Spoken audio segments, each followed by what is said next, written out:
Les Blaugrana, comment on se retrouve les gars? Bon, hier ça a donné suite à un énorme débat sur Lewandowski. Je sais que je me mouillais énormément en prenant, entre guillemets, sa défense, même si je l'ai précisé à de nombreuses reprises dans la vidéo, je ne dis pas qu'il a fait un bon match, c'est insuffisant pour un joueur du FC Barcelone. J'aurais juste aimé que les arguments soient dits. Quand on dit qu'il est insuffisant, qu'il est claqué, qu'il fait un match nul, on dit aussi pourquoi, qu'est-ce qui fait qu'il en arrive à faire des matchs nuls. Et ensuite on peut dire qu'il a fait un match nul, comme je l'ai fait. Pour moi il a fait un match insuffisant, on va pas y revenir dessus. Mais en tout cas, il y en avait qui pensaient que c'était entièrement sa responsabilité, c'était de sa faute et à personne d'autre. Pourquoi pas? Il y en avait d'autres qui pensaient comme moi que oui, il a fait un match nul, indéfendable, mais on peut mettre quelques arguments quand même sur l'animation offensive qui est dégueulasse. Mais là, on va réellement fermer cette parenthèse Lewandowski. On va enchaîner avec la vidéo actualité. Du moins, ça sera une conférence de presse de Xavi. Et oui, il n'y a pas énormément d'actualité. Le Real Madrid a été tenu en échec face à l'Atlético Madrid. Ils ont perdu 2 points, ce qui fait que en cas de victoire du FC Barcelone face à Almeria, il me semble, si ma mémoire est bonne, on passera à 10 points d'avance. Ramenez Benzema s'il vous plaît. Je vais pas trop me chauffer avant le match les gars, mais s'il vous plaît, dites à Benzema qu'il prépare une petite vidéo où il dit le Barça c'est la F1 et nous on est le karting. Parce que là, on a plusieurs tours de piste avant eux. Plusieurs tours de piste avant eux. Benzema, je l'attends ta vidéo F1 pour le Barça et karting pour le Real Madrid. Allez, on va commencer les gars cette vidéo conférence de presse de Xavi, donc juste avant le match contre Almeria. En termes de recrutement, au passage, je vous le balance juste comme ça, je n'ai pas pris le communiqué, mais je l'ai vu durant l'après-midi. Thuram a été proposé au FC Barcelone, il est notamment suivi par d'autres clubs. Maintenant que ça c'est dit, on va enchaîner sur la conférence de presse. Des célébrations de but comme celle de Garnacho. Garnacho, son nom il me fume, Garnacho. C'est différent pour chaque joueur. Attendez, là il faut que je me mette dans le bain. De quoi il parle? Garnacho, sa célébration, c'est quand il se moquait un peu de Pedri en faisant sa célébration. Franchement, c'est plus flatteur qu'autre chose. Hein. Moi, si je suis Pedri, bon, je suis loin d'être Pedri, sinon je ne serais pas là à faire des vidéos. Mais si j'étais Pedri, c'est flatteur les frères. En vrai, c'est flatteur. Tu vois, tu ne joues pas le match parce qu'il est blessé. Et tu vois des joueurs quand jouent le match, ils pensent à toi. Tu es dans leur tête. Le gars, à la fin du match, au lieu de célébrer avec son équipe, d'être content, peut-être de charrier les joueurs qui ont joué le match, comme les Lewandowski, les Rafinha, tout ça, le gars, il a pensé à un joueur qui est blessé, il a fait sa célébration. C'est que vraiment, le joueur habite dans leur crâne. Et c'est très flatteur pour moi que Pedri soit autant dans leur tête pour qu'il pense à lui-même en étant blessé. Le gars, il n'était même pas sur la feuille de match. C'est différent, nous dit Xavi, pour chaque joueur. Parfois, il faut un peu plus d'empathie. Il faut respecter les supporters des adversaires. Marquer un but doit être une joie tout en étant empathique. Par la suite, il nous parle du cas Busquets. Busquets a fait une excellente première mi-temps à Manchester, c'est vrai. Mais en soi, toute l'équipe a été super bonne en première mi-temps, sauf Rafinha. Je reste sur mes propos, sauf Rafinha en première mi-temps. Même première mi-temps, même zéro mi-temps, même dans les vestiaires, j'ai pas aimé Rafinha. Il s'est mal assis dans les vestiaires. J'ai vu, il était mal assis. Donc même dans les vestiaires, je n'ai pas aimé. C'était dégueulasse de A à Z de la part de Rafinha. Mais c'est vrai que Busquets a fait une bonne première période, mais comme tout le reste, j'ai envie de dire, sauf Rafinha, pardonnez-moi.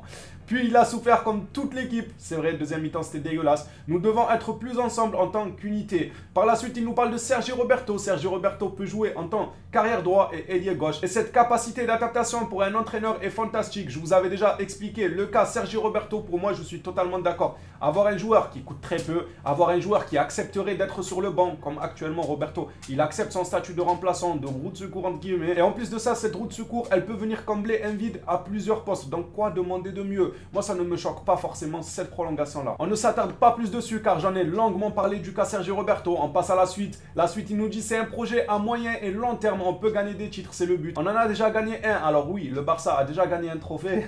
Et là, demain, si on gagne contre Almeria, c'est 10 points face au Real Madrid. Donc on sécurise la Liga, mine de rien, ce n'est pas rien. Franchement, ça ne sera pas non plus une saison ratée. On ne pourra pas dire que le Barça a raté sa saison. Pour moi, je disais, la saison du Barça ne sera pas ratée selon moi si on arrive à faire le triplé national. Ça sera super bien. Et dès la saison prochaine, je serai encore plus exigeant en Ligue des Champions déjà que je l'ai été cette saison-là. Mais la semaine prochaine, ça sera encore plus. On passe à la suite. Xavi nous dit physiquement, nous sommes la meilleure équipe de la Liga. C'est vrai que physiquement, ces derniers temps, on s'améliore, on monte en puissance, on voit un jeu sans ballon, un pressing qui est assez cohérent et assez constant. Même si des fois, les 10 dernières minutes, 15 dernières minutes, ça nous arrive de prendre l'eau face à des équipes comme des Cadix, ainsi de suite. Avec le meilleur rythme, la préparation physique est fantastique. Par la suite, Xavi revient sur le match contre Manchester United. Il nous dit que l'équipe était bonne à Manchester. Je suis pas d'accord. Pas du tout même. Du moins, l'équipe a été bonne en première période, si tu veux, Xavi. Mais en deuxième, s'il te plaît, ne dis pas qu'on a été bon. Nous avons pu gagner, mais quand tu joues avec une équipe comme United, nous aurions pu gagner, je crois, il voulait dire. Mais quand tu joues avec une équipe comme comme United est dans leur moment de forme, tu peux aussi perdre. Oui, mais nous aussi on est en forme, Xavi. C'est bien beau de dire ça. Nous aussi on est en forme. Il n'y a pas forcément d'excuses. On aurait dû se qualifier. Et pour moi, l'élimination, on s'est fait éliminer au match aller. Je continue de le dire et de le répéter. On ne s'est pas fait éliminer au match retour lorsqu'on a perdu 2-1. Car il y avait des blessés, il y avait ce que vous voulez. Ça, c'est des arguments que tout le monde peut tenir. C'est un discours que tout le monde peut tenir. Ok, il n'y a aucun souci. Mais le match aller, il avait tout le monde. Il avait tout le monde. Il a décidé de sortir Marcos Alonso de son chapeau pour le mettre, je ne sais quoi. Pas mettre sa défense au Camp Nou. Assure-toi une victoire. Tu joues chez toi, devant ton public. Essaye de te donner à fond pour t'assurer une petite victoire. Surtout que, après United, on jouait, c'était qui Cadix de mémoire, il me semble. On jouait une petite équipe. On jouait pas une énorme équipe pour qu'on se dise, ok, c'est normal qu'il fasse respirer Christensen. Non, c'était Cadix après. T'aurais pu mettre ta défense cheap. T'aurais pu laisser Rafinha finir le match tout en sachant que quand Cadix t'allais faire commencer Ferran Torres en tant que titulaire, d'ailleurs, il a fait un très bon match face à Cadix. T'aurais pu laisser Rafinha finir ses dernières minutes face à United au Camp Nou aussi. Il y a des choses qu'il aurait dû faire au match aller et c'est au match aller qu'on jouait la qualification et qu'on s'est fait éliminer selon moi et non pas au match retour quand on n'avait plus les Gavi, quand on n'avait plus les Pedri. C'est bien bon maintenant d'essayer de rattraper la chose en nous mettant ta défense cheap. On passe maintenant à la partie 2 de l'interview. Cela fait mal de perdre car dans ce club, vous êtes toujours obligé de gagner. Tu fais bien de le dire.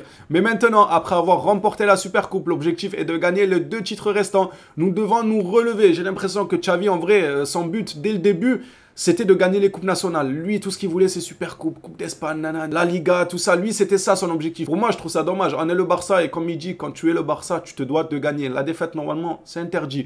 La plus grande déception de la saison a été la sortie en LDC, c'est vrai. Même si l'Europa League de cette année, son niveau, il est très très élevé. Il y a de superbes équipes. Il y aura de superbes matchs à voir. J'aurais aimé voir une finale Barça, Arsenal, des matchs Barça, Juventus, des matchs comme ça. Cette année, l'Europa League a, mine de rien, un très bon niveau et affiche de très très belles équipes comme Arsenal, comme United qui nous a giflé il y a encore quelques jours. Mais en réalité, j'ai été plus déçu de la sortie de la Ligue des Champions. C'est réel. Car la Ligue des Champions, trophée numéro 1 européen. Par la suite, Xavi nous dit on doit se renforcer à chaque mercato. Donc, il compte bien recruter des gens à ce mercato-là. Mais je pense que ça ne sera pas à des prix exorbitants. Je pense qu'ils vont essayer de viser les bons petits coups. Comme par exemple, Carrasco du côté de l'Atlético Madrid. Ils ont négocié dans le deal avec Memphis Depay en mettant une clause sur Carrasco qui leur permettrait d'avoir Carrasco à 10 millions, 15 millions ou des joueurs gratuits. Comme Ndika par exemple ou d'autres joueurs qui arrivent en fin de contrat. Ça peut être intéressant d'aller shipper ce genre d'opportunité. Vous devez penser positivement, nous n'aimons jamais perdre et nous méritons sûrement plus à Manchester. Vu la deuxième mi-temps, pas grand chose. Et vu tes choix au match aller, pas grand chose non plus, je suis désolé.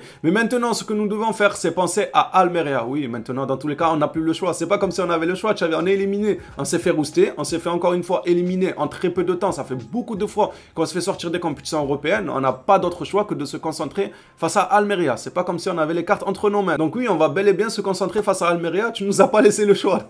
Araujo est à 100%, ça c'est une nouvelle qui fait plaisir car aujourd'hui il me semble avoir vu que le joueur s'est entraîné tout seul. Il a eu un entraînement individuel et non pas collectif. Ansu lui, il nous dit Ansu a eu une contusion à l'entraînement et sera absent demain mais nous espérons l'avoir jeudi contre Madrid. La blessure d'Ansu, c'était déjà annoncé que c'était pas une énorme blessure et que c'était à peine quelques jours qu'il allait manquer. Et pour terminer cette interview de Xavi, il finit par Ousmane Dembélé. Dembélé va très bien, il est relativement proche de revenir avec nous. Nous ne pouvons pas le forcer à se blesser à nouveau. Même si le staff médical lui donne le feu vert pour jouer, il faut quand même faire extrêmement attention à ne pas prendre des risques, le faire revenir rapidement et qu'il se reclaque pour une plus longue durée. Il faut vraiment faire attention à Ousmane Dembélé. On connaît sa santé, les pépins physiques, il en enchaîne énormément. Ses impressions détermineront le retour d'Ousmane Dembélé. On espère qu'il reviendra avant le match face au Real Madrid. Et pareil pour Pedri, Araujo lui est à 100%, en dessous aussi. Comme ça au moins on affichera complet face au Real Madrid. Les Blaugrana, cette vidéo où je reviens sur la conférence de presse de Xavi, je l'ai découvert en même temps que vous. Je ne l'avais pas lu avant de vous la partager. Je l'ai donc découvert à vos côtés. Merci à tous ceux qui soutiennent, qui lâchent le petit like, le petit abonnement. La famille s'agrandit, ça fait extrêmement plaisir. On se revoit à la prochaine vidéo sur le FC Barcelone. D'ici là,